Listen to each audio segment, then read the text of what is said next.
Well, greetings and salutations, everybody. Welcome to the best damn movie-related show on the planet Earth, the John Campea Show, coming from right here in our quaint little studio. I'm, of course, your host, John Campea. I'm joined in studio today by Jonathan Voico. Hey, good morning, everybody. Writer, director, producer, Robert Meyer-Burnett. Back from San Diego and ready to party. And most importantly, of course, you guys are here. Thank you so much for being here and making our little show part of your day. And here's how today's show is going to go. We're going to start off by talking about a number of predetermined topics we have lined up for you guys. Then in the second part of the show, that's when we take your live comments and questions. If you have a thought, theory, opinion, topic, or issue you'd like us to discuss, as long as we deem it appropriate to be discussed on the show, go ahead and fire it on into our tip link at www.streamelements.com/JohnCampea/tip. And here's the good news about that tip link. It's actually good 24 hours a day, 7 days a week. So if you happen to be listening to this show a little bit later in the day, say on Apple Podcasts or Spotify or your favorite podcasting app of choice, or if you're watching this show a little bit later in the day and you still want to send in a question, you can still send one into the tip link. And if you send one in when we're not live, we'll just get around to answering it on the next episode. All right, guys. With that down, let's get things started off here with this, shall we? One of the most exciting shows on its way coming to us I believe, from Amazon is the video game adaptation of God of War. And the reason, and the singular reason, that I think is the most interesting TV show on the way is because the greatest showrunner of all time, Ronald D. Moore, signed on, of course, to showrun and write and lead that new series, which I'm completely excited about. Now, we finally have gotten some details because there's been some discussion about, is this God of War game going to go back to the earlier God of War games when it's just, the clean-shaven younger Kratos? Or will it pick up where we met with the modern iteration of Kratos, the aged, bearded, and he's got Atreus, his son, all that kind of stuff? Well, Ronald D. Moore was at Comic-Con this weekend, and during an interview he did with IGN, he actually shared a number of details. As IGN highlights, it says Ronald D. Moore discusses Amazon's God of War TV series. The tone of the show is trying to emulate the tone of the game. Now, he confirmed a couple of big details, Rob. One of which was it is the story of Kratos and Atreus. Which is great. Which is great. I mean, we had some debate on the show. Some of our viewers, and I understand, thought that they should really go back to the earlier games, to which I thought, nah, start with where the games really started to pick up in their popularity and where people understand to be now. And quite frankly, the richest of their storytelling, picking it up, when that game starts, starting with the funeral of his wife and Atreus's mother. And this whole idea of this father and son that barely know each other, trying to now forge a relationship under the worst of circumstances. I thought it was brilliant. And Ronald D. Moore talked about that, and he said that's the thing that hooked him, was that story, these characters and the narrative, and yes, the variety of monsters and battles and all that kind of stuff you can have. So he confirmed it's starting there. He did, of course, confirm also that Kratos is our main character, and Atreus is the second lead of it. So that's great. He also confirmed that since that's what allured him to this property, that he's absolutely going to be emulating the tone of the game, which is great. Now, listen, you got to adapt. I don't care how good the cutscenes of it are, and the cutscenes are great. You got to adapt and make it for TV, and nobody's in the world is better than that than Ronald D. Moore. So a number of these details I thought were really key. Again, it's just nice to officially have that it's going to be Kratos and Atreus. Yeah. Or the other name you might know him by, which we won't say here. But anyway, Voldemort. Rob, you actually had a chance to hang out and talk with Ronald D. Moore at Comic-Con this weekend. What do you think about this news? Yeah, he was on, I can't believe we convinced him to do this, but he was on our Starship SmackDown panel, which we've ended Comic-Con with since 2002. Then he came over to the Marriott and we all sat down and a few of us just talked to him. And I got to say, I feel terrible about this now. All I talked to him about was For All Mankind and the upcoming spinoff Star City. And he was actually appreciative of my elevated questions about the show. He was really sort of taken aback by how much I was deeply into For All Mankind. But we didn't talk about God of War, but he was very, you could tell he was very excited about it. He was excited about upcoming projects. He's a really nice guy. I had interviewed him a number of times for our Next Generation Blu-rays. He's incredibly smart, incredibly thoughtful, and a really nice guy. I mean, obviously he was a co-creator of Outlander, Battlestar Galactica. He got his start working on Next Generation. He wrote for Deep Space Nine. And how he got into Star Trek was crazy. It was like he dropped out of college and he decided to just do a script. They were accepting He wrote a script and he took a tour. And he just got in. Send them your scripts. He took a tour of the studio and slipped. I think he slipped the script, which became the Bonding from the third season. And yeah, I mean, what balls. And I found out when he was a kid, he loved Star Trek so much he would like write in his notebook what planets they were going to and if they were Class M and who lived there and what was. I mean, he was deeply into it, but he's a terrifically nice guy. Anyway, your thoughts on God of War? Well, dude, I think, here's the thing. You have to have a show to make something about. And the fact that you have this father-son dynamic where they don't know each other, they have to learn who each other are, that's instantaneous drama. And when you have a show like God of War, you need to have something other than being warlike. You can't just fight monsters and people. You immediately have drama that's built in for you. And I think that that's what Ron Moore specializes in. If you think about it, one of the things that makes him so great for the show is, he really reshaped the Klingons in Next Generation and Deep Space Nine and gave them this rich mythology, delving into their honor and delving into their culture. And I think we're going to get that, and even Worf and his son Alexander. So he's done it before in genre shows. So I think that he's a perfect guy to do this. And I'm excited. I think it's the right way to go. And like you said, it'll be hardcore too. By the way, a couple other little details that got dropped. Number one, season 1 will be 10 episodes. Not as long as I would like, but at least it's not that 6-episode or 8-episode nonsense. So 10 episodes. And then if I read correctly, they've already greenlit season 1 and 2. So we know we're going to get plenty of goodness of God of War from the greatest showrunner, in my opinion, of all time. Anyway, guys, question is for you. What do you think about this? Ronald D. Moore drops some details. It's going to try to stick to the tone of the game. It is going to start with that God of War game with Atreus and Kratos. I love all these decisions. However you feel about it, jump down to the comment section below and leave those thoughts there. All right, guys. With that down, let's move on to this. Another thing that got announced at Comic-Con this weekend was the embattled movie, Coyote versus Acme, according to the Hollywood Reporter, is now officially got its release date. They are going to release it in 2026, and it's officially coming. I mean, there was already talk that it was going to get a theatrical release now, but it's now, Will Forte made the announcement from the stage, made it all official and everything. It's done. We're getting it. It's on its way. And it's going to be released by, what's the name of the company again? Ketchup. That's right. Ketchup Entertainment is going to be releasing it. Now, you guys might remember some of the background of this. Warner Brothers made the movie. It was practically done. But they looked at it and thought they didn't even think this movie would make enough money to make up for what they were going to have to spend in marketing for it. Therefore, they thought, we're just going to lose more money if we release it. We're going to scrap it. After scrapping it, they put the movie up for bid, wanting at least their production budget back, and nobody bid.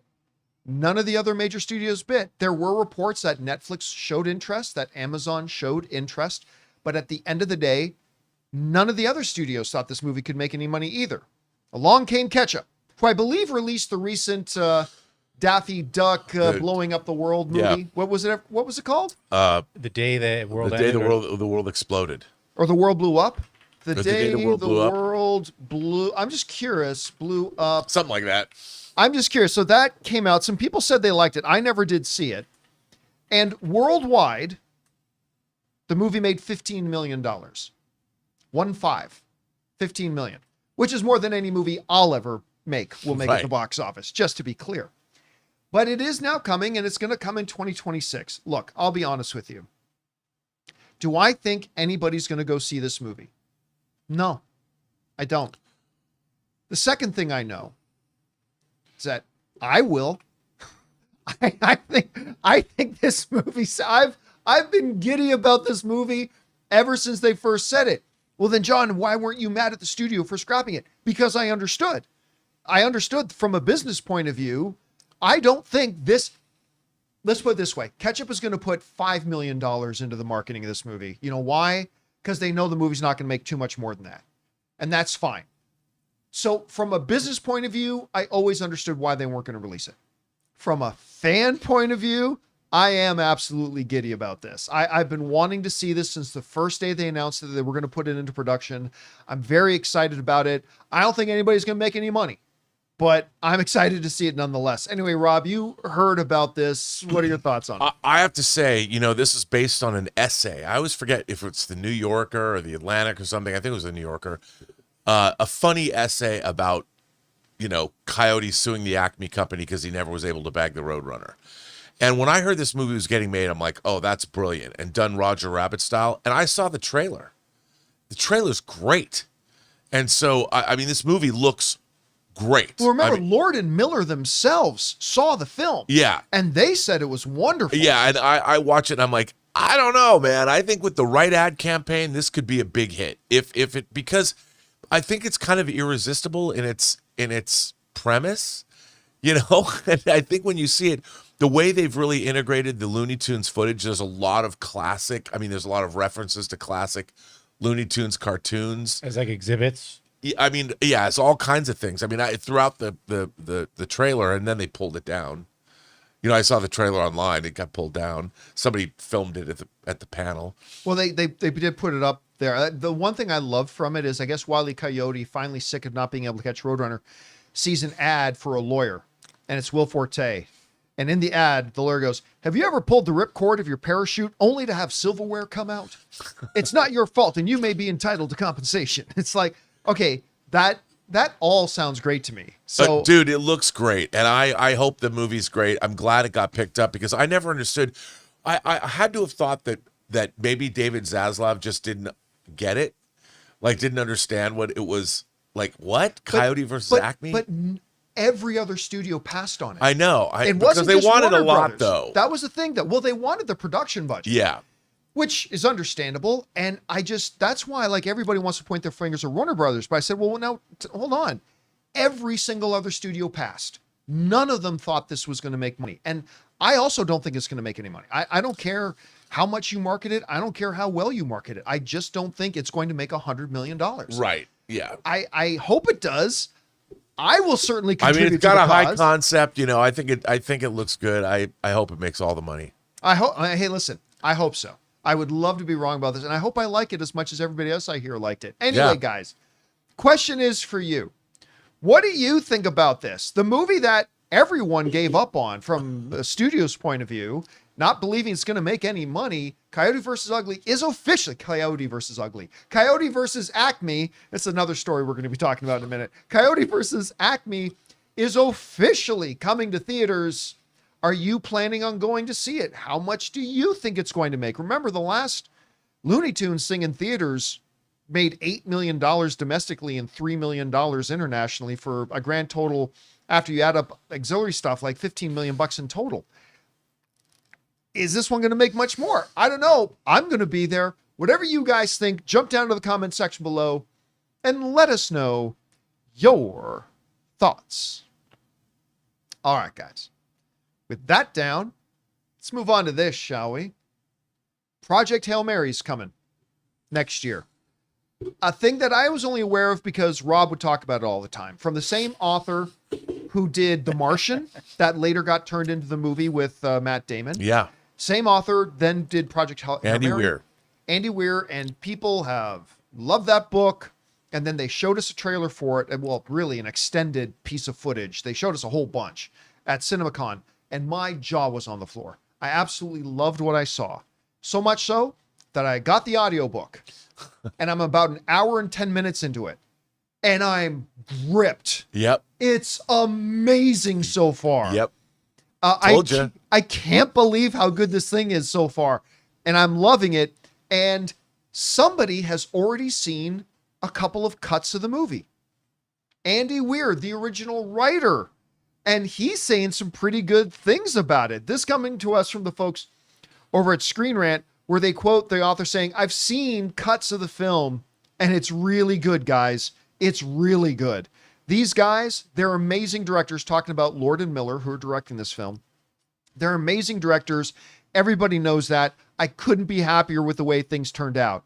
And I couldn't ask for a better talent in every aspect, talking about Drew Goddard, who they brought in to adapt the screenplay.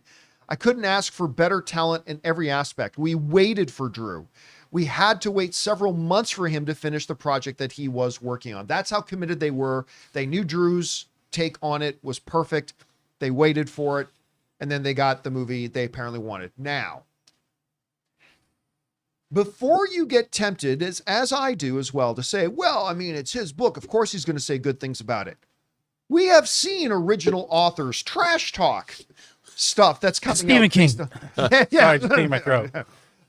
We have seen that happen. And it's not like this is the director of the movie talking about saying, boy, my movie's really good. It's good to hear this. And Rob, I got to tell you, like the footage we saw at CinemaCon. Now that you've heard the audiobook, you can kind of put your... Well, again, I'm only about an hour and 10, hour and 20 minutes into it.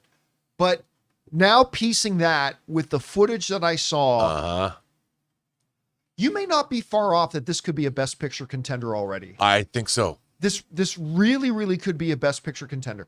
Now, some of you who have only seen the teaser trailer they put out,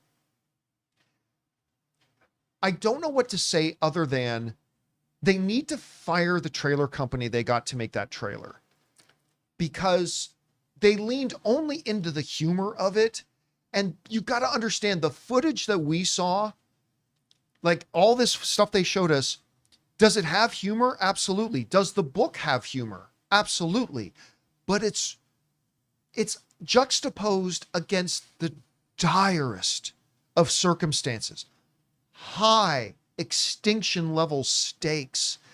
That the collection of footage they showed us was a beautiful blend of it that left me gobsmacked.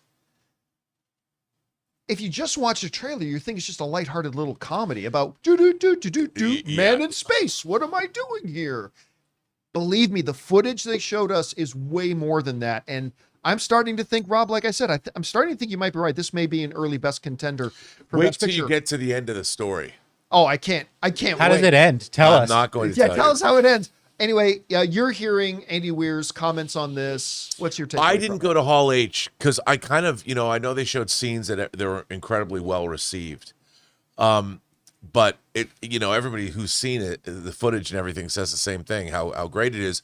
And I had hoped, John, that, like you said, at CinemaCon, it was my most eagerly awaited thing. And what was so great about that footage was it was both a combination of really the apocalyptic extinction level event and the humor.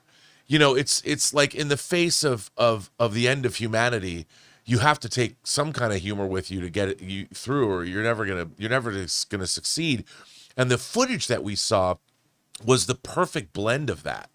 It was the perfect blend of the scope and the feeling of this movie, and also the footage. I mean, where they went and shot this, even all the Earthbound stuff. You've got a boat in the middle of a glacier, and you see a little bit of that in the trailer, but then the tone of it was fantastic, and loved it. So I couldn't be more excited for this movie. I mean, I know it's going to be probably between Odyssey and Project Hail Mary.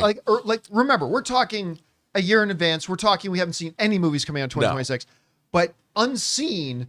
I think you're right. I think the two front runners for Best Picture already in the Oscars of February 2027 are going to be Project Hail Mary and and then we got Spielberg with his untitled secret sci-fi movie. Yeah, which we still don't know what that's going to be. No. That'll be nominated too. Anyway, guys, question is for you. What do you think about this? We've seen original authors of source material kind of trash talk upcoming renditions of their work. But Andy Weir, the writer of The Martian and the original writer of Project Hail Mary, is saying he's already seen cuts of the film, and he's saying it's amazing. I'm excited for it. Where's your anticipation level like right now for Project Hail Mary? Have you had a chance to read the book or listen to the book yet? Whatever you guys think, jump down to the comments section below and let us know your thoughts. All right, guys. With that down, let's move on to this. Whenever you would go into a superhero film, it is standard template procedure to start with the origin story of that hero. And it was that way forever and ever. Amen. That's just the way it had always been. But I remember, I was going to say Ed Norton's, but I remember my Hulk film that Ed Norton Jr. was my co-star. And that was the first time, I'm sure it wasn't the absolute first time, but it was the first time that I remember seeing a superhero film where they decided to forego the origin story.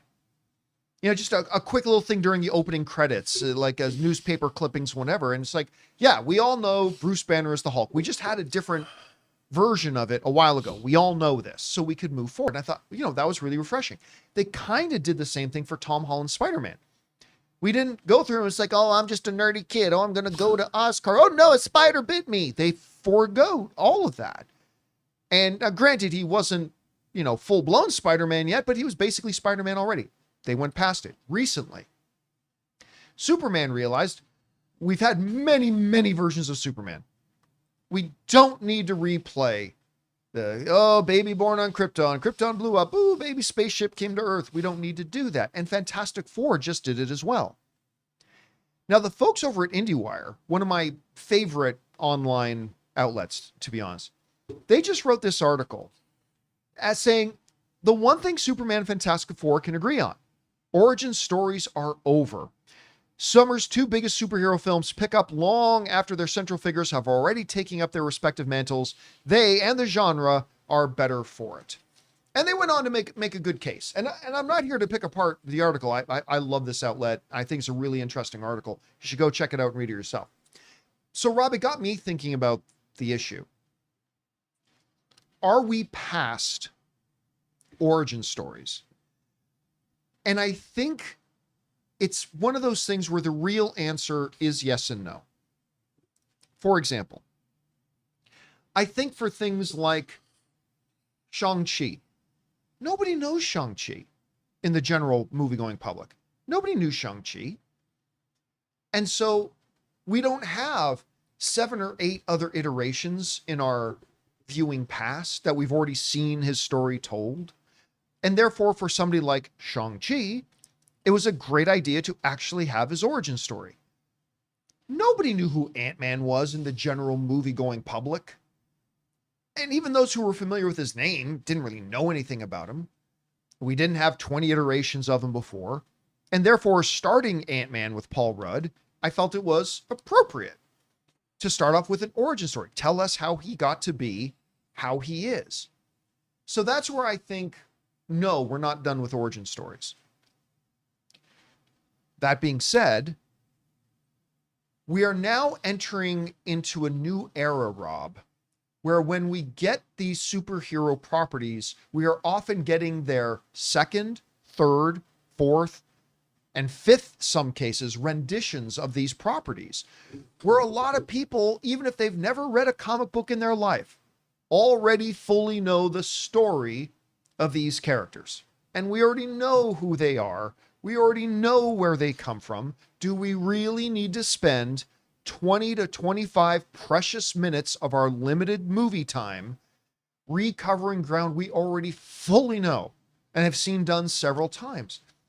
And you know what? Superman was the better for it. I think Fantastic Four is the better for it. You haven't seen Fantastic Four yet, but I believe you'll see what I mean. Sure. I believe it's the better for it. And so, yeah, I do kind of hope that Marvel, DC, and other players who decide to get in the game at a later time understand if we're dealing with a character we really haven't on screen before, by all means, origin story. It's a way to get us connected to the characters, all that kind of stuff. But if it's characters like Fantastic Four, where we've had 4 other movies. If it's a character like Superman, where we've had 5 TV shows and 4 different movies, depending on how many you count, we don't need them. So anyway, that's kind of my take on it. Rob, what do you think the state is of origin stories and how should they be used or not used moving forward? Well, look, you think about our great heroes. When we met Indiana Jones in Raiders of the Lost Ark in 81, he was in the middle of the South American jungle penetrating a temple. That opening scene tells you so much about Indiana Jones because it shows how capable he is. He knows when he goes to that temple, it shows he's got a great set of skills that he understands. He knows traps.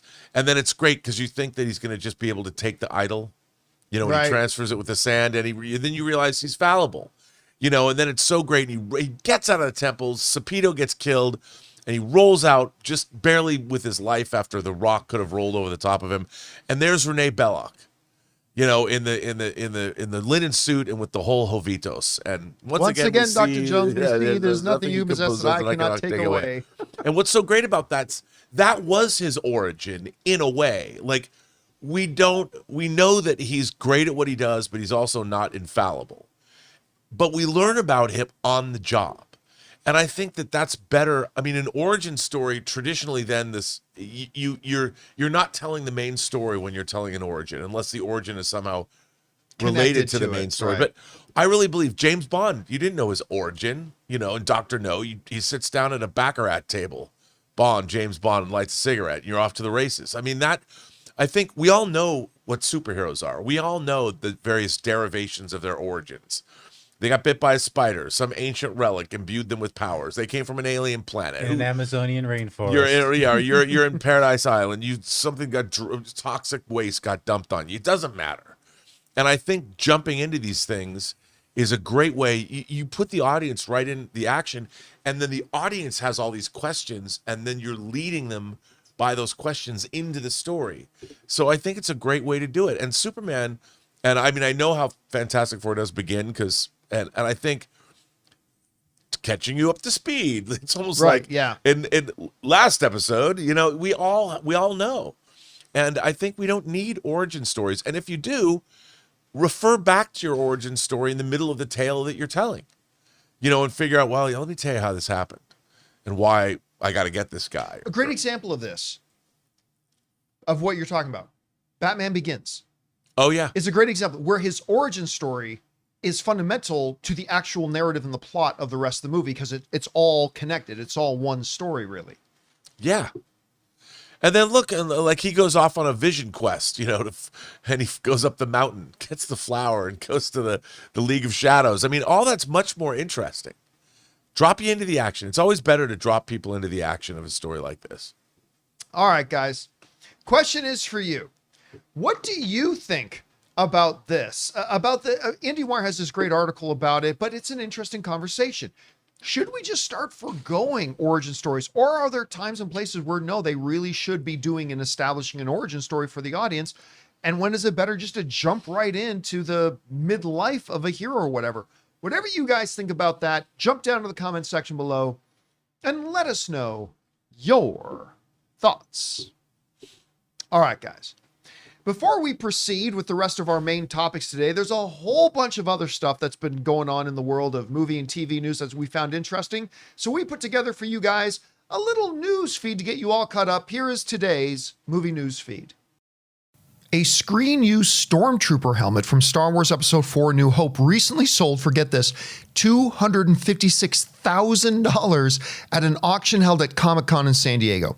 This original stunt helmet, believed to have been used in scenes on Tatooine as a sand trooper helmet, is one of only 6 known to have survived and to be accounted for in private collections. The auction, a part of Echoes from the Galaxy, a Star Wars memorabilia exhibit plus auction, was organized by Julian's Auctions and Turner Classic Movies. Don't get me wrong, guys, I love my Pops and I love my Hot Toys, but what I would give to have an actual physical prop used from the original Star Wars, this thing's really cool. All right, next up. You guys remember Coyote Ugly? Well, discussions for a potential sequel to the 2000 film Coyote Ugly have been ongoing, with actress Piper Perabo confirming that conversations have occurred. Now, while the original cast, including Tyra Banks, Melanie Linsky, Isabella Miko, have expressed enthusiasm and even teased potential plot lines, the producer Jerry Bruckheimer noted that Disney's ownership of the film presents a challenge due to their quote-unquote different brand. Now, cast members, including Perabo, emphasized that any sequel would need to evolve to reflect contemporary perspectives on women in society, moving beyond their stiletto feminism of the original and addressing how characters and the bar itself would have changed over 2 decades. Look, I was like everybody else. I had a real place in my heart for this original film. It would be kind of neat to see how these characters evolved over a couple of decades. Make it happen. Next up, Jamie Lee Curtis has confirmed that she will star in a Murder, She Wrote reboot, taking on the iconic role of mystery writer and amateur sleuth Jessica Fletcher, famously portrayed by the late great Angela Lansbury. Curtis revealed that the project is happening, but is at least a minute away from filming, indicating that other commitments before production begins. The film adaptation of the beloved CBS series, which originally ran from 1984 to 1996, will see Lauren Schuker, Blum, and Rebecca Angelo penning the script, with Phil Lord, Chris Miller, and Amy Pascal producing. Personally, I love this idea. I love these mystery kind of shows, and I think the main reason this thing is actually happening is because of the great success they're having with that whole Matlock relaunch, which, by the way, guys, watch that Matlock show. It's really, really good.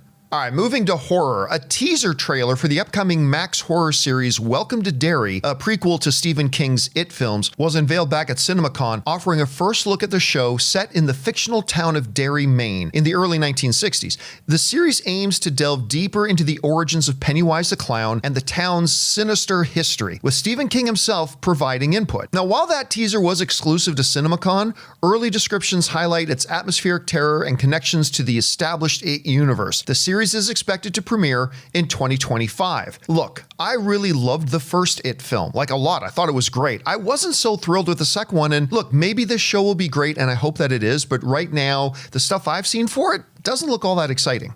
All right, next up, many of you guys know that the Starz series Spartacus is in my top 5 all-time favorite TV shows. Well, Starz has announced a winter 2025 premiere for its new gladiator drama, Spartacus: House of Ashur, debuting an untamed, bloody teaser trailer at San Diego Comic-Con this past weekend. This 10-episode series, led and executive produced by showrunner Stephen S. DeKnight, who of course was the showrunner of the first season of the Netflix Daredevil and of course the original Spartacus series, explores a what-if scenario where the villainous Ashur survived and was rewarded by the Romans with his own gladiator school. No longer a slave, Ashur grapples with Roman politics and upends tradition by introducing Achillea, a fierce female gladiator, creating a new spectacle that shocks and offends the elite. The show is described as a thrilling, erotic, history-bending roller coaster experience that builds on the original series. Again, guys, I cannot recommend highly enough the original Spartacus series. It was amazing. By the way, one of the stars of that series was our own Aaron Cummings. Next up, sticking on the theme of San Diego Comic-Con, at Comic-Con this past weekend, a new teaser for the upcoming Paramount Plus series Star Trek Starfleet Academy was revealed, confirming its 2026 premiere date. The series is set in the 32nd century following the events of Star Trek Discovery and will star Oscar winner Holly Hunter as the Commandant of the Starfleet Academy. The show will feature a new class of cadets focusing on their journey to become Starfleet officers while navigating the challenges of a future galaxy, with the teaser hinting at a blend of action, drama, and the optimistic spirit that's characteristic of Star Trek. Once I heard that Holly Hunter was involved in this project, I got very interested in it. Now, this teaser doesn't actually give a lot as to what the show's really going to be about or even feel like, but I'm looking forward to finding out. And finally, also at San Diego Comic-Con this past weekend, George Lucas joined Guillermo del Toro and other luminaries for a panel discussing the upcoming Lucas Museum of Narrative Art, set to open in Los Angeles on November 2nd this year. Now, Lucas emphasized that the museum is dedicated to showing the power of visual storytelling across various mediums, including film, illustration, and digital art, and is not solely focused on his own works like Star Wars. Del Toro himself is a big supporter of the museum's vision, and he underscored its importance to recognizing narrative art as a significant cultural force. Guys, if you have not seen the renditions or images of the construction of this new museum, it looks absolutely amazing, and I can't wait to visit it. And that wraps up today's movie news feed. And that's it for the news feed today, guys. I thought we'd try that. By the way, what do you think of us making the little news feed things in a format like that, just to catch you up on all the other stuff that we don't have time to talk about on the show? Let me know what you think about it down in the comments below. All right. With that all down, guys, let's move on to this, shall we? There's another trailer that came out. The second Peacemaker trailer. Peacemaker Season 2. Now, before The Penguin came out, The Penguin, which I think is the greatest single season of comic book-based television ever, I actually thought the best DC thing ever to be on TV was Peacemaker Season 1. A show that I fully admit, I call it when it happens, I thought this show was a stupid idea to start with. When I saw all the original teasers and footage they put out for the season 1 of Peacemaker, I thought it looked like garbage. Then it came out and I gave it a shot, and it became my favorite thing DC. All due respect to Smallville, which I loved, but Peacemaker was the best thing that DC's ever put on TV at the time. That's until the Penguin came along. So very excited that season 2 is coming. A lot of questions. How are they managing? This is a brand new DCU. This is a new cinematic universe than what was around when Peacemaker season 1 came out. How are they going to deal with that? How are they going to explain it? We seem to get some indication of that from the first teaser. Will they put out the second one now? Leaning even more into why Peacemaker, Chris, decides to leave his reality and go into another reality. Everything is sucking for him, despite the fact that he saved the world in the first season. Everything sucks for him. He's tired of it. He wants something better. Get all that. We got, of course, everything going on with Argus. We got Rick Flag Sr. getting all pissed off and beating the crap out of Peacemaker. All this stuff. Again, a lot more teasing about multi-dimensions. Is that how they're going to deal with it? Is this how Peacemaker moves from the old DCEU into the new DCU? And that's why it's still the same Chris. If so, will other characters come along, or will he just interact with the new DCU's version of those characters? I mean, I don't know. There's still a lot of questions, as there should be. You know what shocked me the most, though, Rob? Seeing his dad. Because when the trailer starts and he says, I've changed, a lot of things have happened to me. I've changed a lot since the last time you saw me. I thought, who can he be saying that to? I thought the only person that really comes across is dad, but his dad's dead. And then they show his dad, who looks, in the split second he's on screen, like he's a good guy. I think it's a different dimension, Dad. Yeah, it's different dimension. I thought you were going to say the opening song at first. Oh, well, the opening song, yes. Because they've changed it. Yep. I didn't even realize that till I read an article. I'm like, oh yeah, that's right. They did change it. So anyway, Rob, you had a chance to see the trailer for the new trailer for Peacemaker season 2. What are your thoughts on it? Well, like you, I love the first season of Peacemaker. And I thought I thought this looked really intriguing, to be honest. I mean, it was, is it the same kind of dimensional gateway? Is it a Luther thing? Like, what's going on there? I mean, I don't know. It made me really, really intrigued. I thought the show looked, it's got a new hook. It's got something happening that I wasn't expecting. So I'm in, I mean, what's not to be excited about? That first season, I think, surprised both of us. I mean, oh yeah, for sure. And it was just so entertaining. I mean, from the first episode, I'm like, oh, okay. Yeah, and listen, I admit, I didn't get it when they were first, like, I remember the first clip they put out was the one where the rest of the team's in the diner and Peacemaker comes in. It's like, you got an eagle in your thing? Yeah, what's his name? Eagly? You named your eagle Eagly. I'm like, this doesn't flow. It's not working. And then I saw it in the context of the show, and all of a sudden, and by the way, his name's Vigilante, right? Yeah. Yeah. One of my favorite Adrian secondary characters in all of TV. That character is hilarious. I was really and then they ended this trailer with him, Mom, like a very Will Ferrell in Wedding Crashers. What does she even do back there? look, he doesn't seem that nerdy or whatever it is he says about him. And we're throwing him the beer bottles. Just hand him the beer bottles. I love this trailer. I cannot wait. It shows less than a month away. Oh, I know. So I'm really stoked about it. Anyway, guys, question is for you. Did you have a chance to watch the new trailer for Peacemaker season 2? If so, what are your thoughts on it? I've gone from disbeliever to believer once the show came out, and I cannot wait for this season. Whatever you guys are thinking, jump down to the comment section below and let us know your thoughts. All right, guys. With that down, let's move on to this, shall we? At the box office this weekend, something happened that some people didn't believe would happen. Superman, on its 16th day in theaters, has crossed the $500 million mark. It is now sitting at $502 million, rapidly approaching what I, for a couple of years, said would be optimistic box office numbers, which would be somewhere between 600 and 700 million. So it's closing in on that. And I thought that would be optimistic simply because of all the damage that the DCEU did. And it hangs around Superman's neck like a lead weight when you're trying to swim in a lake. It just is what it is. And this Superman movie, I've said for 2 years, just needs to rehabilitate that image. But in just 16 days, it's crossed the $500 million mark.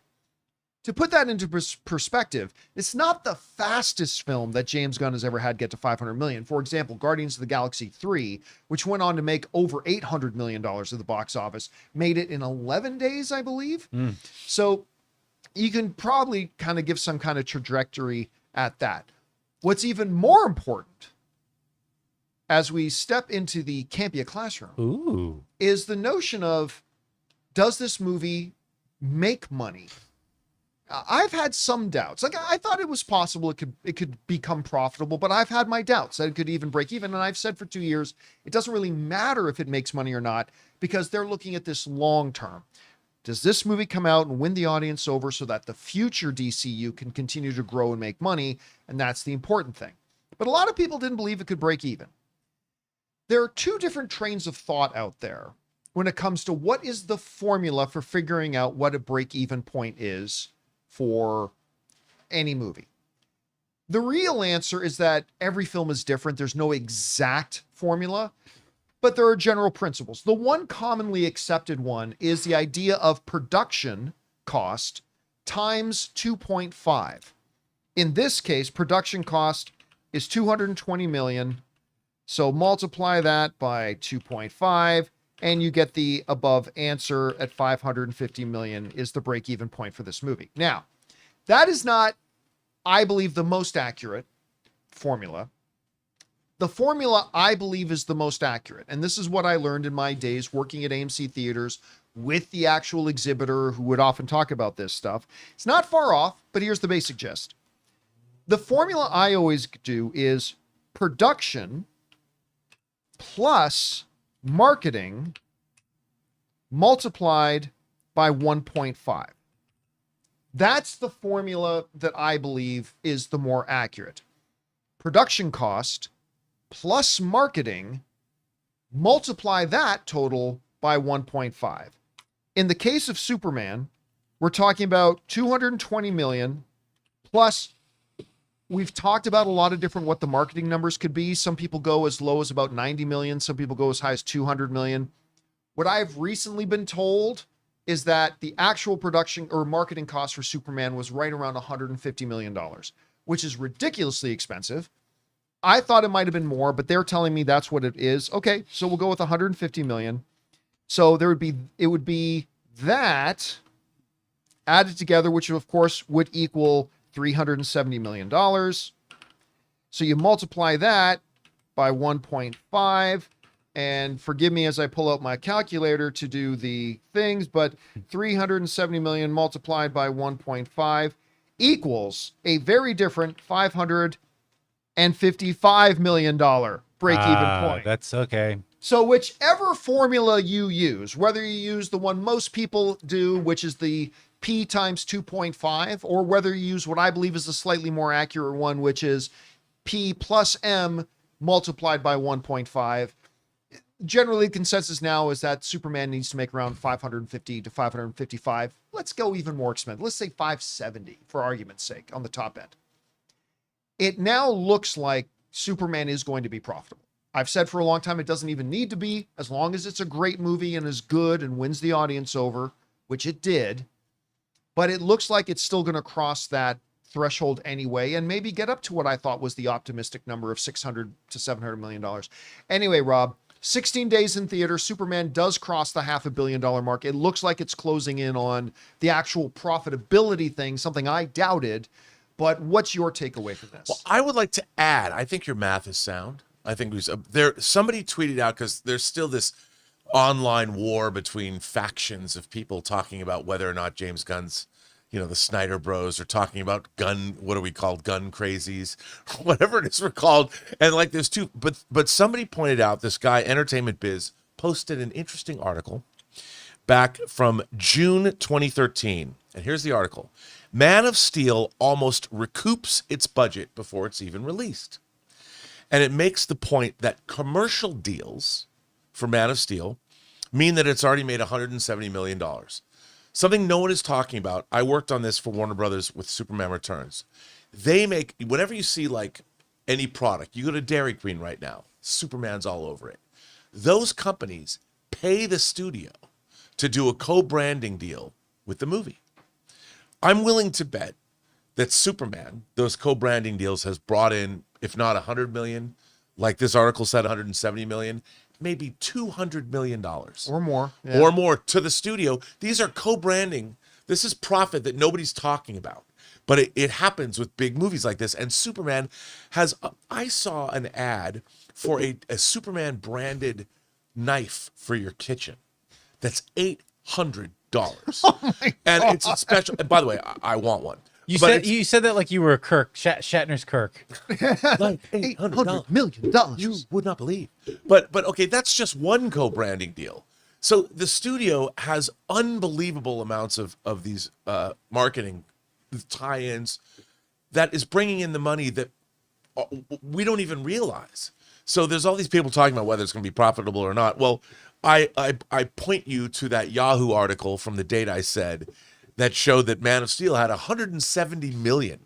Let's just go by that number. Let's add 170 million to the grosses of James Gunn's Superman now and say, and by the way, those aren't split with theaters. Mm-hmm. Those deals, that money goes right to the studio. Right. So there is other factors that many of us armchair movie box office prognosticators are not aware of. And I think for a movie like Superman, just wander around a mall or wander around whatever. Out, you go down to Riverside or Redlands where I live, you could go into half the stores there and see Superman branding deals. So there's a lot. The movie's making a lot of money. Yeah. Now I admit I often don't take that in because Right, well, we never know. yeah, because number one, we never know. It's not reported. And they don't record it and they don't actually tell us. So all we can do is speculate. The other reason I kind of like to focus on just the, P plus M multiply is because what does the movie do? Right, exactly. How does the movie do on its own with how much it costs to make it and how many people buy movie tickets to go see it? But yes, I mean, this Superman movie, I can't remember the last time I mean, this has more co-branding deals than I think I saw for Avatar. 100%. And not only that, there's the secondary markets. I mean, we don't have as many secondary market revenue streams that movies had, but it will do well on SVOD. It'll make. And by the way, how long did you say it's been out? 16. Well, when the box office report came in, 16 days. 16 days. Well, we've got the rest of the summer. I'm sure Superman will, let's call it a 45-day window, which is, if it plays for 45 days, that means it's going to play through August, along with Fantastic Four and whatever other movies come out. Look, I think this movie is going to make it to 700 million worldwide. Really? I do. I still don't see getting 700, but I think that 600 million mark is now within reach. But it would be great if it got to 700. I mean, if you look at the midweek numbers it did last week, it was still making $6 million a day.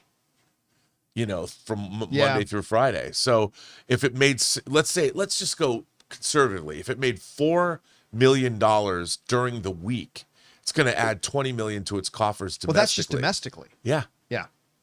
So I mean, I think it's a foregone conclusion now that this movie is now just on its own is going to be profitable. Yeah. Not shatter the bank profitable, but it's going to be profitable again, which is something I wasn't. It's a solid sure beginning.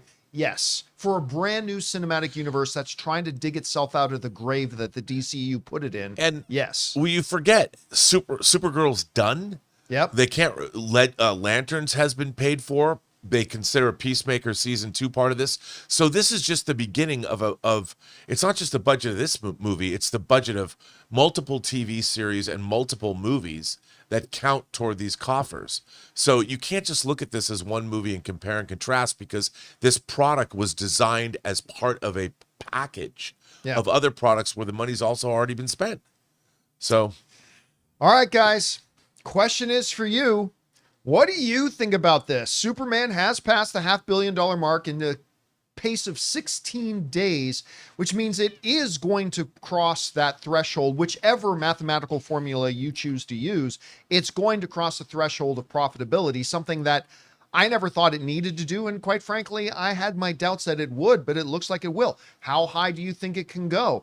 Did it do its job like I contend it did when you look at its A- cinema score, its 92, 93% audience verified score, all that kind of stuff? Did it do its job of getting people excited about DC again, something they had totally lost all interest in before the launch of this new cinematic universe? Whatever you guys think, jump down into the comment section below and let us know your thoughts. All right, guys. With that down, let's move on to this, shall we? Bum, bum, bum, bum. Fantastic Four. Fantastic Four is out in theaters. I've already seen it a couple times. I loved it. I don't think it's the best Marvel Cinematic Universe movie. I'm not even saying it's in the top 5. But what I've said about it is I watched this movie and I just was swept with this feeling that this is peak Marvel again. It's peak Marvel again, where the characters are great. The dialogue is great. The script is wonderful. They're doing creative uses visually. Oh my God, watching the surfer surf looked amazing. All that kind of stuff. Love the film. But how would it do? Because kind of not as bad to a degree, but like Superman before it, Fantastic Four came along with some baggage. 2 different sets of baggage. Baggage number 1, every single Fantastic Four movie they've ever put out sucks. And everybody knows that. Now, recently, they just did one a few years ago that everybody hated and nobody went to go see. Secondly, unlike when, let's say, Infinity War came out, Marvel isn't exactly firing on all cylinders right now. They have been hit and miss. Their last movie, Thunderbolts, was fantastic. The one before that, Captain America 4, not so much. And it's been hit and miss ever since Endgame. It was within that environment that the new Fantastic Four was coming out. How would it do? Well, it won the box office and came in, according to Cinema Blend, as the big winner of the weekend, taking the number 1 spot at the box office, which everybody assumed it would. But how much did it make? It made $118 million in its opening weekend. Now, let's put that into context. That is not only a new record for the franchise, it is more than double what the previous record was.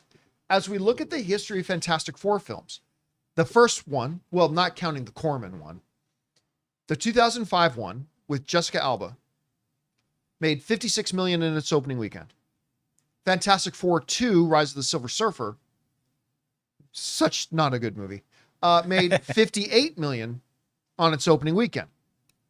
Both not good movies. So when they came out in 2015, added some behind the scenes drama, the 2015 version of Fantastic Four only ended up making $25.6 million on its opening weekend. So how would this one do? All those ones were going to hurt this one. Like, there's no mistake, make no doubt about that. That history was going to hurt this one. How much? Well, Fantastic Four First Steps still managed to make $118 million on its opening weekend, which not quite as big as Superman, but came very, very close to Superman. And again, is an incredible recovery. Let's just say that. It is an incredible recovery and is easily the biggest opening for a Marvel film of the year. I mean, they had Captain America 4, they had Thunderbolts, and this blows those ones away and out of the water. So while not blockbuster numbers by Marvel standards, I think if you are somebody who is able to see big picture and you're able to step back and look at context about the status of where the MCU has been and the status of Fantastic Four. And by the way, does anybody even care about Fantastic Four anymore? This is like an old property that's never been done well. I think this is a pretty good start for them. I'm not going to say this is stand at the top of Stark Tower and pop bottles, but I think this is a good, solid start for them. Anyway, Rob, you had a chance to look at this. In context, out of context, what do you think about the $118 million opening for this film? Well, I'm seeing the movie at 4 today, finally, because I was, you were busy at Comic-Con. Yeah. I tried to go, but I couldn't. And where are you seeing it? I'm seeing it the Harkins. Oh, the Harkins nice. Mountain Grove 16 in Nice. the CineX Theater. But I think this is great. I think this is great, judging by how many people really enjoy it and the fact that they took this super team that has had a spotty, at best, track record at the box office. I think this is a big win. You know what I really like about this, too, is having not seen it, to say this, it feels like this is something, again, that was authored. You know, they set out to do something new. You know, it's contained in its own universe, so it doesn't have the baggage of the rest of the MCU. And it feels like they succeeded in doing what they set out to do, which is I think the goal of any great franchise picture.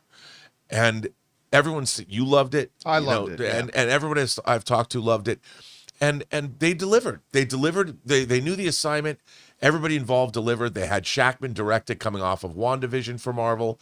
And, you know, I haven't talked to one person. I've seen a few online reviews. People didn't like it, but I haven't spoken to anybody that didn't like it. They all liked it to varying degrees. I'm the same thing. Like, I know there are people out there who didn't like, because it's a film, it's art, that's going to happen. I have not personally spoken to anybody that didn't love it. No, I haven't either. And people I trust, people that go to these movies that, you know, they're predisposed to liking them, but they like them. And people had a good time. You know, and for me, the thing that I'm most looking forward to is seeing the depiction of Galactus, that Kirby-esque Galactus, because I saw a clip. They finally showed a clip. I'm like, he was kind of he was walking around a city, like the city, and kind of just, it was terrifying. I'm like, I don't want to ever see that guy in my city. So I can't wait to see it today. I'm really looking forward to it. Yeah, I'm excited for you to see it. I mean, again, for those of you wondering, why hasn't Rob saw it? Well, because like the movie came out on Thursday, and as soon as we were done with the John Campea Show on Thursday, Rob had to hit the road to go to San Diego. Yeah, and I did two panels on Thursday. I had a panel Friday and birthday parties on Saturday, and then back to Comic-Con on Sunday. Yeah, so you've been a little bit busy. Yeah, crazy busy. So you're going to go see it for the first time later. I'm going to go see it for the third time later. Man, listen, we have in theaters right now a great DC movie and a great Marvel movie. Yeah. In theaters right now. Yeah. When's the last time we were able to say, have we ever been able to say that? I'm not sure. And we're getting weapons next week. Oh my God. And you know what? I know you're not as excited about it as I am. I cannot wait to watch Naked Gun this week. Oh, that too. I cannot wait to watch Naked Gun. You know what? Week. I'm excited. I'm excited to see it. Anyway, guys, question is for you. What do you think about this? It is not staggering numbers by Marvel standards, but most 98% of directors who have ever worked in Hollywood will never have a movie that opens to $100 million. Fantastic Four pulled off $118 million. How do you feel about that? I think they got to feel good about it. Whatever you guys think about it, jump down into the comment section below and let us know your thoughts. All right, guys. With that all down, it's now time for us to move on to the most important part of our show, which is, of course, taking your live comments and questions.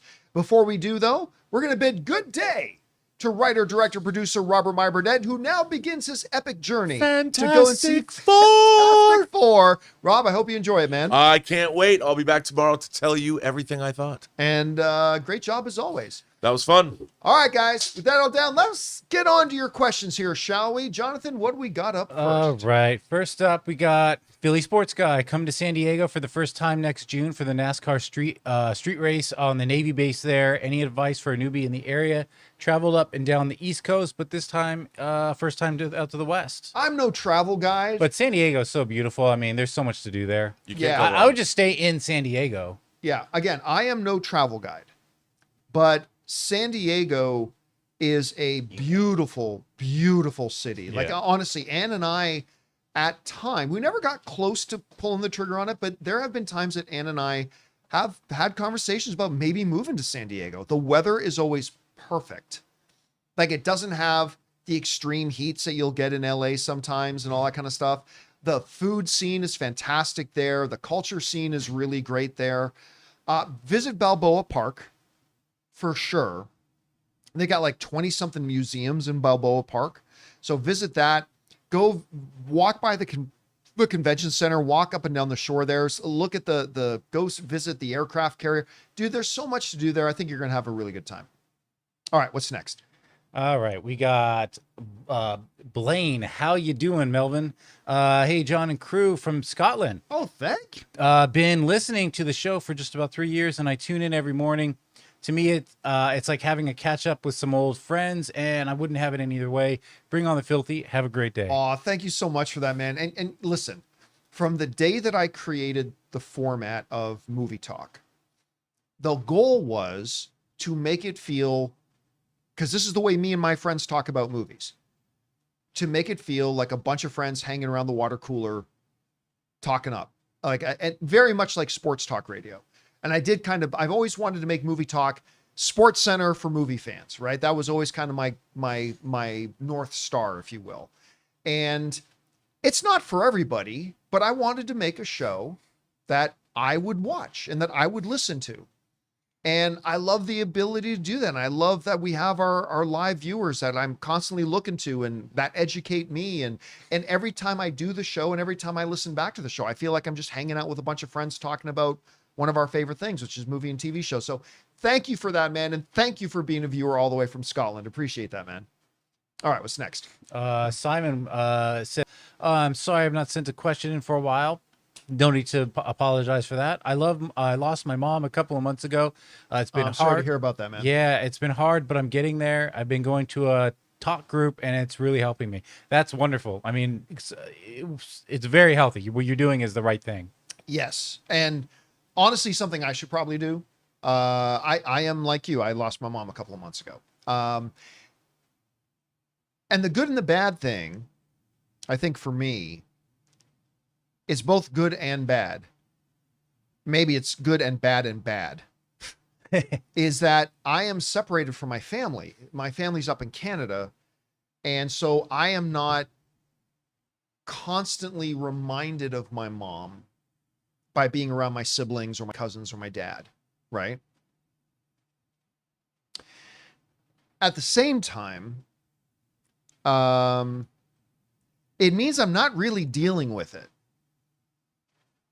And like, if you don't mind a moment of brutal honesty, I think the loss of my mom, and I'm sure this is true for everybody. I'm sure I'm not unique in this. I think the loss of my mom has messed me up in ways that I still haven't really fully grasped yet.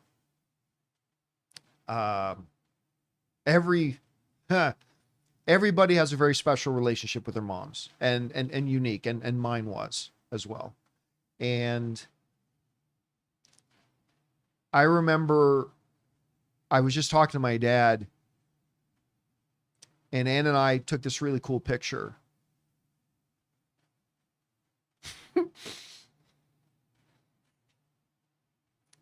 And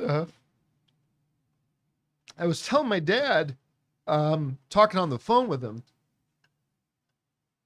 that my very first thought was to send it to my mom, because my mom got a real big kick out of those kinds of pictures. And yeah, see, it's it's this kind of stuff that just kind of really goes to the point that I have not yet begun to deal with it. Right? This is the stuff that I have not begun to deal with it yet. And it's because it's so, for me, it's kind of out of sight, out of mind sometimes, until these moments happen, and then it kind of smacks me in the face. So I can totally appreciate where you're at, man. And I hope watching our show is a great reprieve for you when that stuff comes. And my deepest condolences to you and your family. All right, what's next? All right. He followed it up, had a little spoileries for Superman, but just said he saw it twice and loved it. So I just want to include that part without including the spoiler. Oh, great. Okay, good. Noah Outlaw, what are the odds that Odyssey gives Avatar a run for its money as the highest grossing movie of all time? 0. It seems to have the makings for it. Great cast, great director, iconic story. Yeah, I don't know. 0. I would give it absolutely a 0% chance. Now, what are its odds of being a $1 billion film? Quite good. What are its chances of maybe reaching the $2 billion club? Not likely, but possible. But I give it absolutely no chance. It won't have, even if, but just by going by the first trailer, it will not have that broad 4-quadrant appeal that something like an Avatar or a Star Wars movie can, or something like that. So I think it's going to do bonkers good, like bonkers good. I don't think it has any chance of becoming the highest grossing film of all time. I don't think that has any chance. All right, what's next?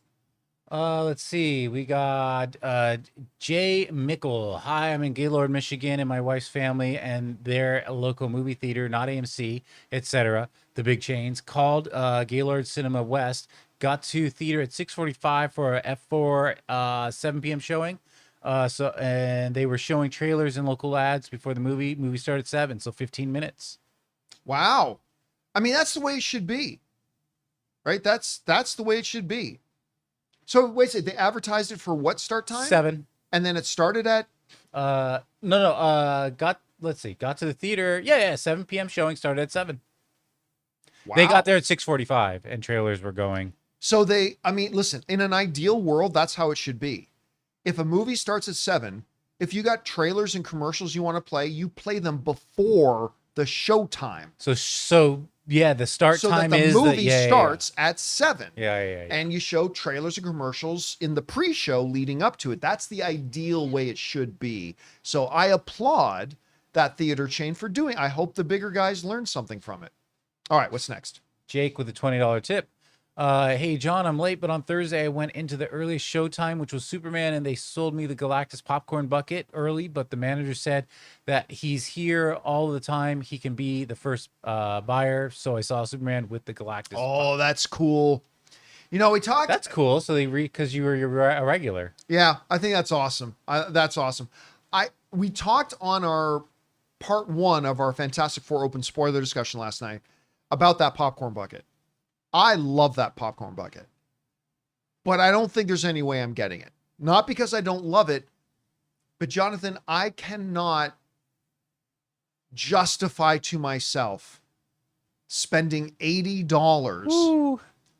on a popcorn bucket that, while it looks great, what do I do with it after the movie's done? Goes in Anne's office. I mean, but she's running out of space. Anne's running out of space in her office for all her knickknacks. It's not like we're ever going to use it again. Yeah. And it's just going to kind of sit in a, I don't know. Listen, I love that popcorn bucket and I'm jealous of everybody who does buy it.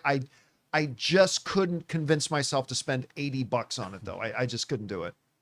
All right. What's next? We got What Happened to You, Dylan? How did we go from F1 racing cars to F4 fighting Galactus? I feel like we're missing major storylines here. Yep. Whatever happened to F2, F2 and F3? Yeah. You know, it's kind of like Apple. They just went from like iOS 19 to iOS 26. You know what? I actually don't mind Apple's strategy there because now they're putting all of their operating systems like iOS, iPad OS, Mac OS. They're putting them all in the same. So they're naming them by the year now. Right. I think that's actually a pretty good deal. That's a good idea. It makes sense.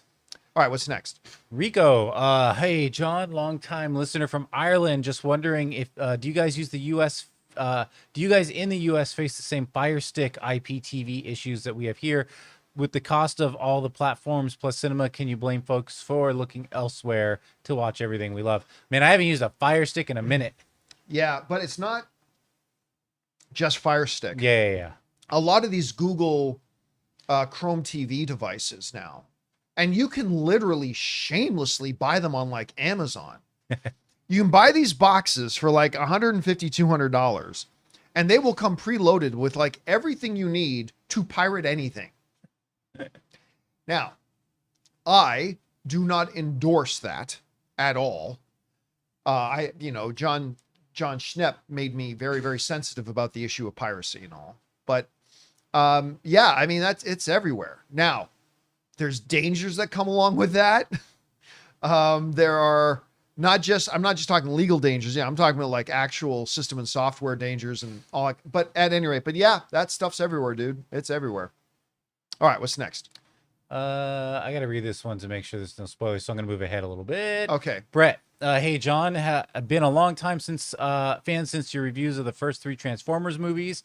Watched Fantastic Four on Thursday night at a drive-in theater. Wow. Couldn't believe it. Had no idea drive-in theaters could play new films. Oh, yeah, absolutely. Most drive-ins do. There's not a lot of drive-ins left. I'll tell you what, man. I love the drive-in experience. I love it. It's so much fun. Is it the best picture you're going to get? No. Is it the best sound you're going to get? No. But I remember during the pandemic, Ann and I went to the drive-in a couple of times, and we just had so much fun. And the problem is we don't have many around us. I don't think there's many left in the US at all. But yes, absolutely, drive-ins still play. What they'll often do is they'll do double features, right? Uh-huh. For the one admission, you get the main movie you're there to see, and then they'll usually follow that up with a slightly older movie. So come see Fantastic Four, and just for argument's sake, Guardians of the Galaxy 3, right? They'll often do stuff like that, but I love the drive-in experience. All right, what's next? We got Sean, not a spoiler. I think Disney Plus should make the Fantastic Four Power Hour into an actual cartoon so we can see the other villains they fought before the events of the movie. You probably don't care, though. No, I don't care. And I don't think anybody else will either. Nobody will really care. You don't spend tens, if not $100+ million developing show just to scratch a little curiosity itch. So no, I don't think they should do that. Yeah.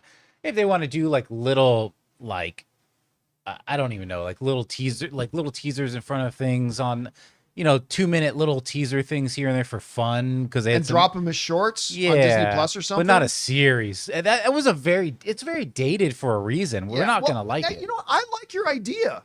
If you want to, like, for a low cost, very cheap, make like these little 2 to 5 minute shorts and just drop them on Disney Plus. Again, what's your return on investment on that? You'll just be spending money for nothing. But I mean, I wouldn't mind that. I would be kind of into that. Mm-hmm. All right, what's next? Harold, hey y'all, I'm sure some already do, but theaters should start selling comics with big releases. Like have All-Star Soups or Woman of Tomorrow for sale with Superman instead of a useless popcorn bucket they'll never use. They're cool to see, but I'd never buy. But you know what? ArcLight had a wonderful like bookstore there, and they would do stuff like that too. ArcLight Theater in Hollywood, man, rest in peace. It was one of the greatest movie-going experiences you could have. And when you walked in, not only did it feel like an airport terminal, but they had a great gift shop and bookstore there where they would often do stuff like that. Now, you can say that about the popcorn buckets, and I just waxed poetic about why I'm not getting the Galactus popcorn bucket. But you know who does? Everybody. Because they are always sold out. Always sold out. I mean, the Deadpool and Wolverines were obviously very big, but I remember I was curious. I was thinking about getting that Gladiator 2 popcorn bucket, and I saw that damn thing on opening day. Our theater was sold out. So the reason they sell the popcorn buckets is because they make a lot more money than if they sold comic books there. I mean, we now live in a world where if somebody wants to read One of Tomorrow, they can hop on an app and get it digitally. If they're interested in it, they'll get it. Yeah. You know what I mean? So I don't mind. Listen, I like the idea of walking into my AMC for Fantastic Four and having some classic issues of Fantastic Four on sale. Sure. There. That's a pretty cool idea. But will that actually make the theater any money? I don't think that it would. But I would like to see it. Anyway. All right, what's next? Unless they did like some kind of like branding recovering with AMC theaters, and you know what I mean? Yeah.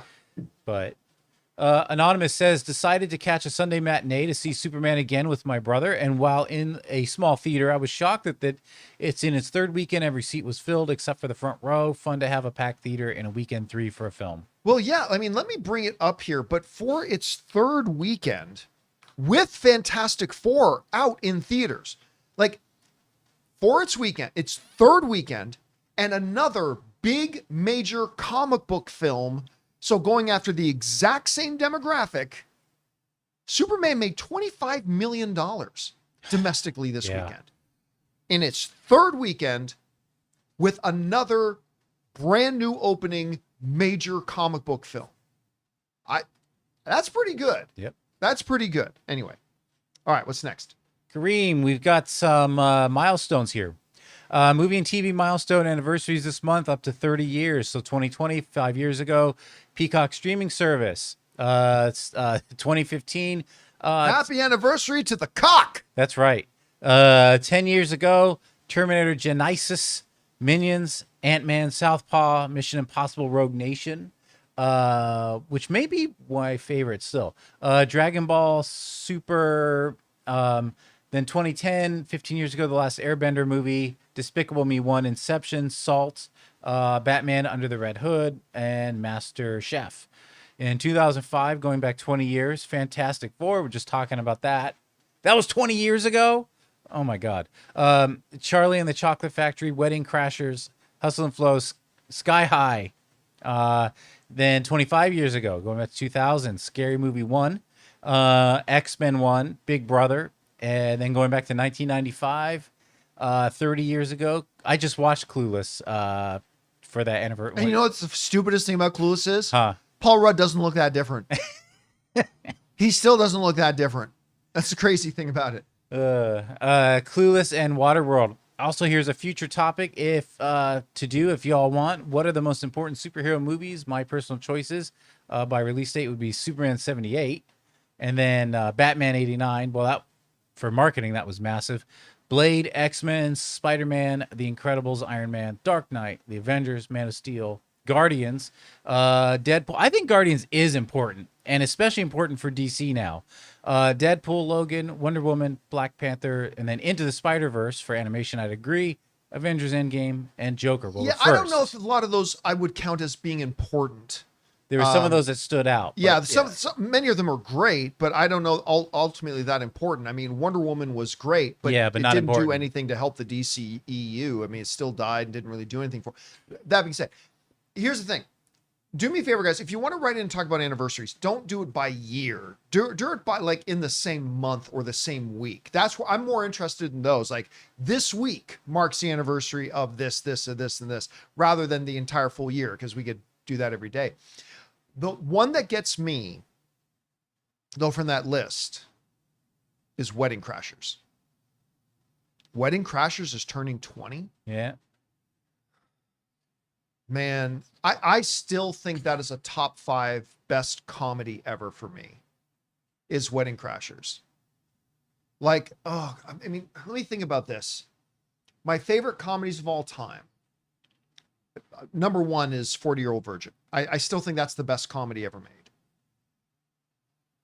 Anchorman has got to be on the list. This is not in any particular order. Anchorman has got to be on the list. Wedding Crashers has got to be on the list. Man, what else would I put in there? Oh, Noise is Off. The one with Yeah. Christopher Reeve, Carol Burnett, John Ritter, Michael Caine. It's just brilliant. So you're saying these are like all time for you? Yeah. Step Brothers. And then what would be a fifth? So 40-Year-Old Virgin, Noise is Off. Well, I mean, Wedding my Crashers, list is a little Step different. Brothers, and what would I put as my number 5? I have to think about that a little bit.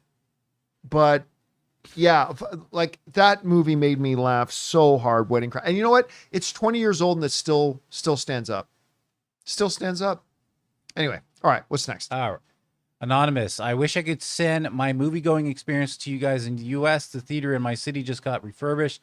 It has leather recliners in every screen, including IMAX. Nice. Also, the movie consistently begins 15 minutes past start time. Great show. Bring on the filthy. You know, speaking of ArcLight Cinemas, that was their rule. ArcLight Cinema, they had like 2 major rules. Number 1, they won't let you in if you show up late.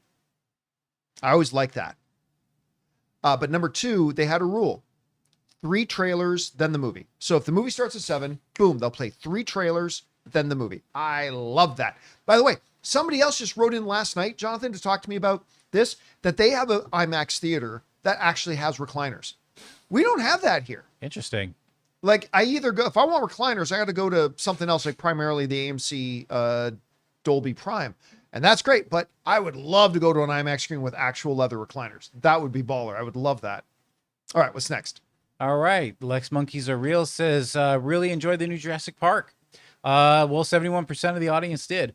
I thought it was great action with thrills and was fun. I didn't even realize Gareth Edwards had directed it until his name popped up. In my opinion, it's the best Jurassic since the original. Hope the cast gets a sequel. I'm glad you enjoyed it.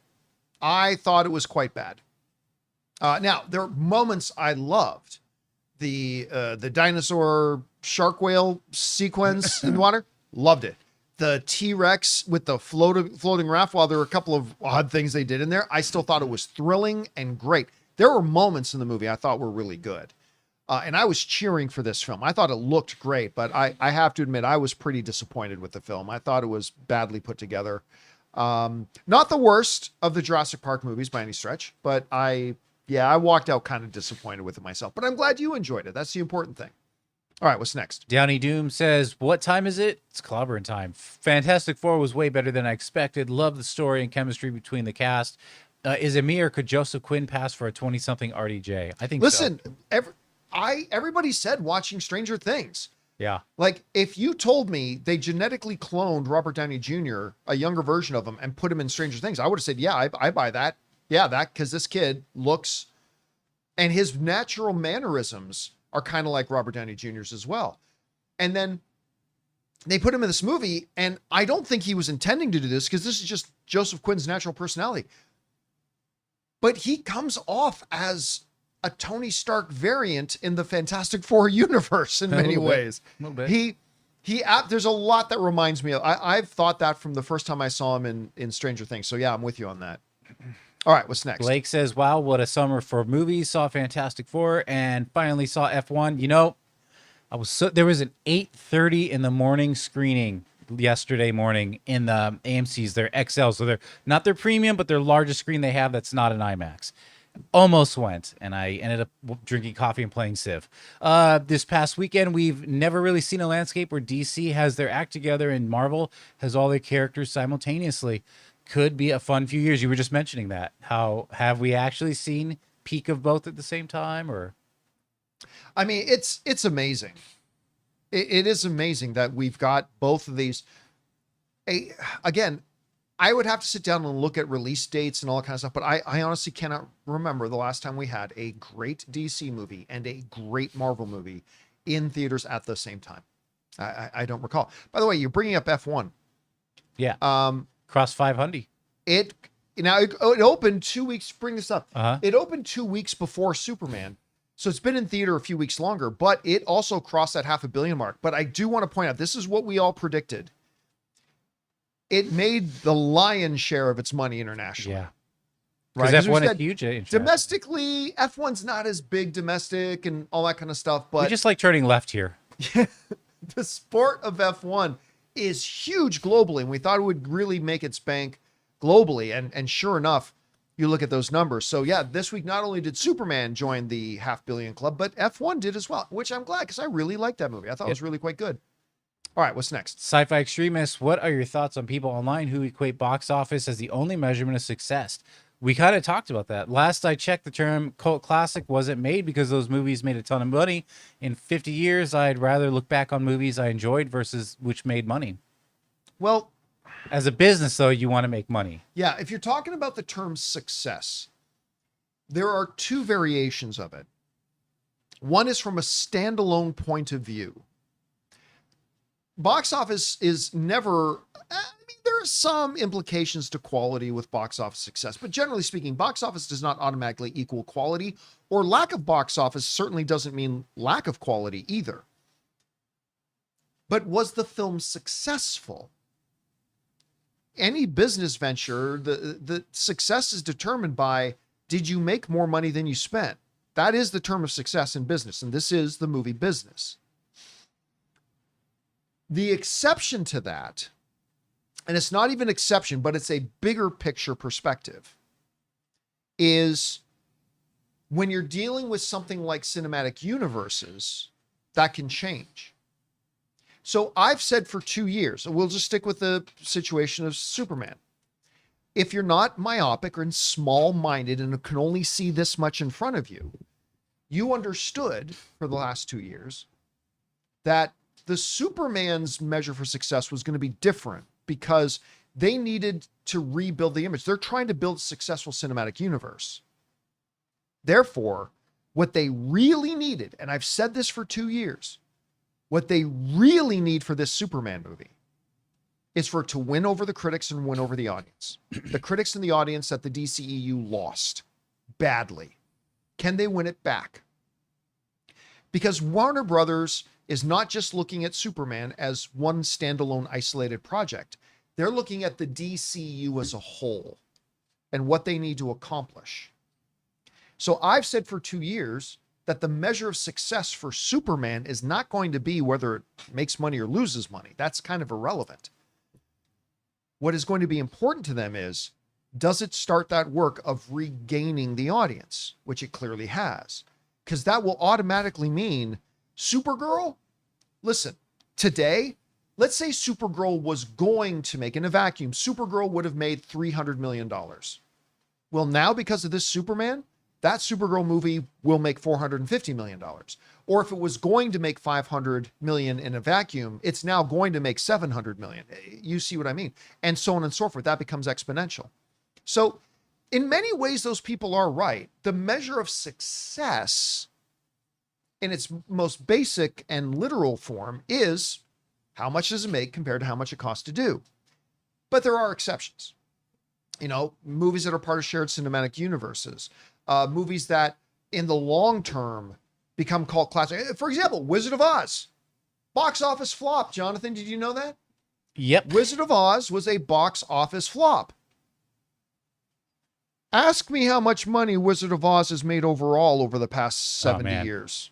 Yeah. It's iconic, right? And then that becomes something different, right? So generally speaking, I think those people are correct, but there are a few times you got to be a little bit more nuanced about it. All right, what's next? Sci-fi extremist. Does anyone not see a film because of an actor? I'm not saying personal life either. My wife has very specific actors she refuses to watch because she doesn't like their face. I want to know if it's just her being weird, not stop her being weird. Maybe she's neurodivergent. That I have that in my household, and they have very similar ideas on not seeing certain people's faces. I only have, I think, one act. Well, now maybe there's two, because I don't care about a actor's political affiliation, left or right. I don't care about any of that. I don't care about just about anything. There are a couple of extreme situations for me. And again, I'm not saying anybody else should feel this way. You're asking me the question, so I'm going to answer it. I don't know that I can watch Kevin Spacey again. You know, it's weird. I've said this before. It's weird the way the mind works. I have no problem watching a Kevin Spacey movie that I've already seen. Yeah. But I don't know that I could bring myself to go to another Kevin Spacey film. Right. I don't know. I don't have any problem not like watching. One of my favorite movies of all time is L.A. Confidential. L.A. Confidential, Usual Suspects, America Beauty. Mm-hmm. Like you name it. I because I've already seen them. They've already registered in my. I don't know why my brain's so that way. The other one that I could never watch, not that they've ever actually become a legitimate Hollywood presence anyway, which is a good thing, but was Chris Brown. Because I got a thing about men who hit women. I got a thing about that. Right. And so I remember it was back at AMC. I remember I had an issue with this at AMC because they wanted us to talk about that. What was the name of that movie Chris Brown was in? It was like Iconic or Legend or something about, I can't remember the name of the movie. But they want us to talk about it. Now, to AMC's credit, AMC never, ever, ever asked us to say we liked something that we didn't. Never did that. And which was always great. One of the things I really respect about AMC. But they did want us to talk about all the movies coming out. They didn't say we had to say we liked it, but they at least wanted us to talk about and publicize movies that were going to come out in AMC screens. And I remember this around about the same time is the time that one Chris Brown one was coming out. And I told AMC, no, I'm not talking about that movie. And they're like, well, get somebody else on your team to talk about it. I said, no, nobody on my team is talking about this movie. Nobody is talking about that movie on any show that I'm running. And they were quick to, and correctly, reminded me that it is not my show. It is their show. It is AMC's show. And they were right to say that. They were right to say that. And I said, cool, then fire me. Because that's, if you want that movie talked about on this show, the only way, I'm going to tell you right now, the only way that's going to happen is if you fire me. Because if you don't fire me, this movie is not getting talked about on AMC Movie Talk. It's not happening. So what do you want to do? Well, I was still there for a few years after that. So, I give them a lot of credit for that. But yeah, but honestly, that's the only two examples I can think of. There are even a lot of other actors who have done some really dumb, stupid things, but I tend to be able to separate the artist from the art and still watch and appreciate it. But those are the only two situations I can think of that I think it would prevent me from doing it. I don't know. Do you have any, Jonathan? No. Personally, I mean, I have to think about it. Maybe I do. I'd have to think about it. But those in my household who will remain unnamed definitely have the same, the same feelings for some people. And I won't say for whom. All right. What's next? All right. Dookie Shoes. Hey, guys, just randomly thought of something. What if Disney 20th Century did a Predator versus Terminator movie? I know Terminator stock has been falling, but a movie with Predator could help it. What do you guys think? With Terminator? Anything's possible, but anything's possible. Why would you do that? Like, listen, the Alien and Predator franchises are on the rise now. Why would you dilute them and sully them by throwing in an absolutely flailing, and let's call it dead franchise now with Terminator? Now, can Terminator make a comeback? Hey, listen, man, with the right thing. Yeah, I mean, I really didn't think there was a future for Alien or Predator, but great projects have really turned that around. But I would say this. You would have to put out a standalone Terminator project that was great and started rebuilding the momentum of that franchise before you ever thought of that. Because if you're running one of these Alien or Predator movies, again, why would you lower yourself and take on baggage of a Terminator that nobody watches or cares about anymore? If they rebuild itself on its own, then we can have that conversation. Otherwise, they should never do that. I don't even know how that will. I mean, what would the premise of that be? Like, a Predator is sent to Earth, post-apocalyptic Earth, because now it's like the ultimate survival, like, is the battlefield. Its ultimate prey is not even a living thing. See how far you can get on Earth's new battle world, basically. You know what I mean? Yeah, maybe. But again, why would you bring in a failing franchise like that? It's going to do if you're Terminator or Predator, not Terminator. All it's going to do for you if you're Alien or Predator is just drag your IP down. So I don't see them doing that. Yeah. All right, what's next? McJeezy. My IMAX F4 showing featured a Book Now in IMAX trailer that got the biggest laugh of the night. Pascal as Reed was amazing. Oh, I see. Like, book Fantastic Four, like, while you're already there. Oh, I foolishly had doubts he could play the smartest man alive, but subtle gravitas of his performance wowed me. 69, dude. Here's my favorite thing about Pascal's performance. And I mentioned this in the spoilers, guys. This isn't a spoiler, by the way. I'm just saying. Let's compare it to Tony Stark. Pedro Pascal's Reed Richards to Robert Downey Jr.'s Tony Stark.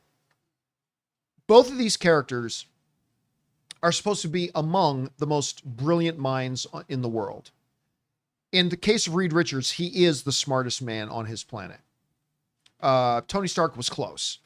I think Marvel said he was just behind Shuri and maybe one other person, but he was amongst the most brilliant minds. Now, when you are that kind of intelligent, two things can happen, and they're juxtaposed in how they portrayed Tony and how they portrayed Reed. With Tony, it gives him a bit of an ego, and it kind of gives him an immortal complex. I can solve any problem, right? Doesn't matter what you throw. I can solve it. I'm one of the smartest guys alive. I'll solve anything, right? And it kind of makes him egotistical, which is one of the reasons that makes this character so great. Pops on some AC/DC and, you know. Yeah, and away you go. I'll fix any problem. They handle that differently with Reed. In this movie, and I'm not going to give any details, but Reed handles his intelligence, and Reed's intelligence hits him very differently. The primary thing about Reed's intelligence, first of all, in the movie, he knows that he is the smartest man alive. He knows that. But what that becomes a weight around his neck. It becomes a burden to him. Because to him, instead of making him feel like he can solve any problem and blah, blah, his intelligence makes him constantly aware of how much he doesn't know. And that's all he ever fixates on is how much he doesn't know. Because he's smart enough to know how much he doesn't know. And he's constantly living with this fear that he's not going to be able to solve every problem that gets thrown at the world. And it weighs him down. It makes him a different kind of character than Tony's. And I don't think one is better than the other. I'm just saying I love the way Marvel has taken these two iconically brilliant characters and how that brilliance affects each of them differently and kind of dictates and speak towards what their characters are like. I think it's great, and I love the way they did it with Reed. And Pedro killed it playing it. I loved his little mid-Atlantic accent he threw in there. It's just he absolutely was perfect to play this rendition of Reed Richards. He was perfect for it. All right, what's next? Josh. I know Michael Giacchino has said that he doesn't mind people saying his name wrong. I hope I just didn't. Everybody does, but I think it's time we start saying it correctly. Giacchino. I think I did. But a lot of times people say Giacchino. Yeah, it shouldn't be Giacchino. It's hard C. See, the proper pronunciation, Italian-wise, if you're looking at it through Italian eyes, is Giacchino. But he pronounces it Giacchino with the D emphasis on the sound, right? So like, for instance, I know somebody else with the last name exactly spelt that way. And they pronounce it Giacchino. But he pronounces it Giacchino, and nothing wrong with that. Everything's all good. But the Giacchino, I think the only time I ever said it was before I ever heard his name spoken. And I didn't realize the background of his name.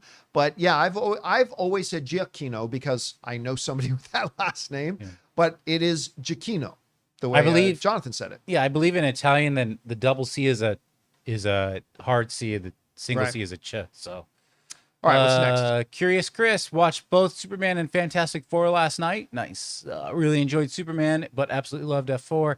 Everything from the visuals, characters, themes, world building, music was beautiful to me throughout, by the way. Throughout Fantastic Four. Only complaint is that the main theme is way too damn catchy. Listen. Bong, bong, bong, every day I catch myself. Every day, multiple times a day, I catch myself dun dun dun dun dun dun dun dun. Dude, that has been firmly planted in my brain since last year when I was at the Hollywood Bowl at the Marvel Infinity Saga concert. And for the first time ever publicly, Michael Giacchino came out on stage and did a special performance of that piece. And I was like, it has lived in my head rent-free ever since. Now, listen, I think often, and I listen to at least once a day, Teddy Bears and Iggy Pop's I'm a Punk Rocker. I listen to that at least once a day. I'm a punk rocker, yes I am. But I can't remember or hum the theme other than John Williams' classical bum, bum, bum, bum, bum. Like, that's different. But the other score, I can't remember. But like that Fantastic Four theme, oh man, it's the best theme Marvel's ever had. The Avengers theme has become iconic with it, right? Mm-hmm. So that's iconic. It hits those notes, that's the Avengers music. Yep. That's Avengers music, and that will always trigger our thoughts of the Avengers and all that kind of stuff. But as far as an individual theme for any one team or one individual thing, this is the best score I think they've ever had. And I think that's saying something. Yeah. All right, what's next? Curious Chris is back. Marvel movie eras 2007 Bronze Age, 08 to 11 would have been Silver, 2019, 12 to 19 Golden Age, 2020 to 2023 Dark Ages. 2024 onward would be a Renaissance possibly. Feel like Deadpool 3 kicked off the new era of great MCU films, sans Brave New World. Maybe he really was Marvel Jesus after all. I mean, maybe. Listen, as critical as I have been, and I don't think I've been overly critical, like some people accuse me of being, but I think I've been fair. As critical as I've been of Marvel and their hit and miss nature since Endgame, they're 3 of their last 4. Because their last 4 films have been Deadpool and Wolverine, Captain America Brave New World, Thunderbolts, and now Fantastic Four. And 3 of them are great. Yep. 3 of them are great. 3 of them are not just good; they're great. I think Thunderbolts is great. I do I too. think Fantastic Four is great. Obviously, I thought Deadpool and Wolverine was bananas good. So other than Captain America: Brave New World, yeah, they're batting 750 since last year.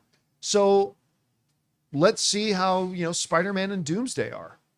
All right, what's next? Okay, we're done with tips. We got some members here. All right. Sergeant Leonardo says, John, George Lucas and his words at Comic-Con reminded me of you. Movies are experiential events.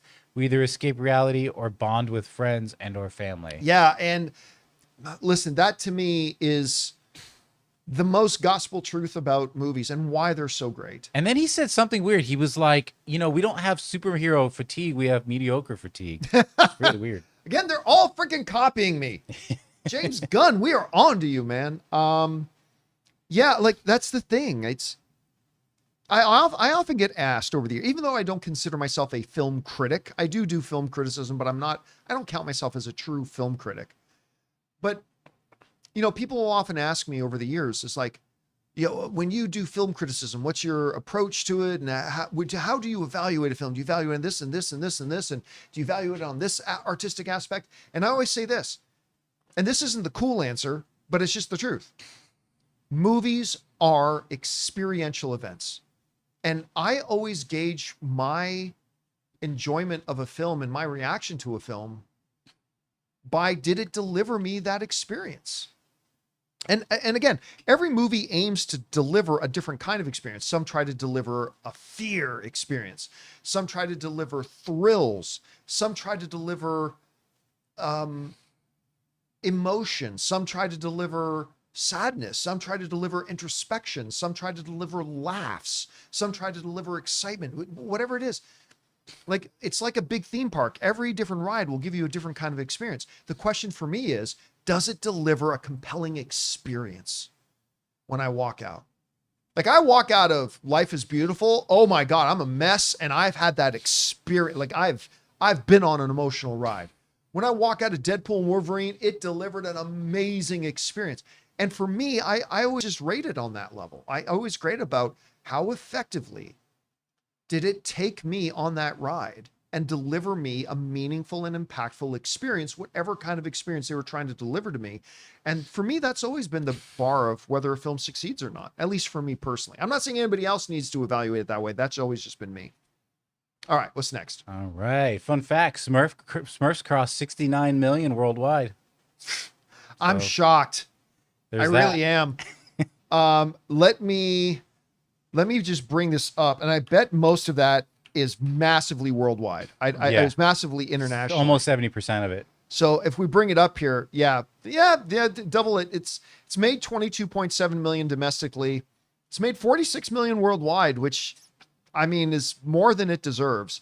But yeah, good for them. Yeah. Good for Smurfs. Smurf it, whatever. Yeah. All right, what's next? King Daddy says, hey, John and crew, caught together over the weekend, and wow, probably the best horror romance I've seen in my life. And like you said, John, it's 100% horror film. I really enjoyed it and hope everyone else does as much as we did. Thanks for all you do. Bring on the filthy. Dude, I'll tell you what, I was really pleasantly happy with that movie. It's a very small scale film. It looks like they made it for bus fare, except for some of the visual effects were really quite good. And here's the thing. Not only is it a legitimately creepy and disturbing movie, it's also really legitimately funny in places. It's a very entertaining film. And oddly enough, and I don't say this, I don't know if I've ever said this about a horror film. It's absolutely a date movie. 100% it's a good date movie.